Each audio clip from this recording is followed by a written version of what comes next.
আজকে আমি দাঁড়িয়ে আছি একটি আম গাছের নিচে। আপনারা দেখুন, আম গাছটা বেশ দীর্ঘ লম্বা হয়েছে। আম গাছটা বেশ, কিন্তু এই আম গাছটি আমাদেরকে ফল দিচ্ছে না।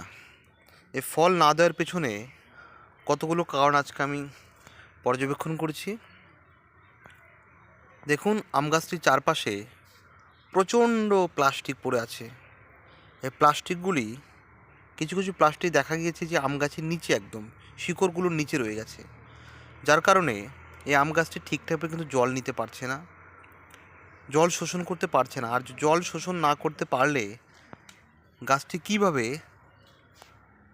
তার খাদ্য গ্রহণ করবে, কীভাবে খাদ্য তৈরি করবে?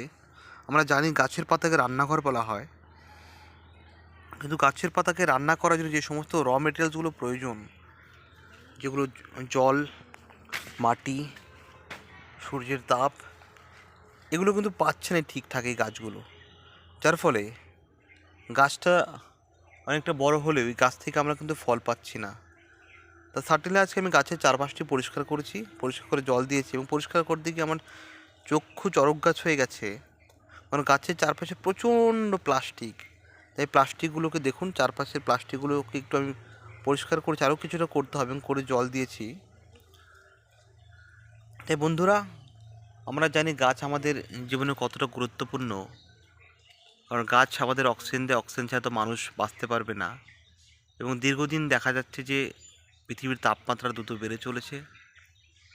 এই তাপমাত্রা বৃদ্ধির হাতে বাঁচতে হলে আমাদের কিন্তু প্রকৃতিকে রক্ষা করতে হবে। আমরা শীত পেরিয়ে গ্রীষ্মে পা দিয়েছি।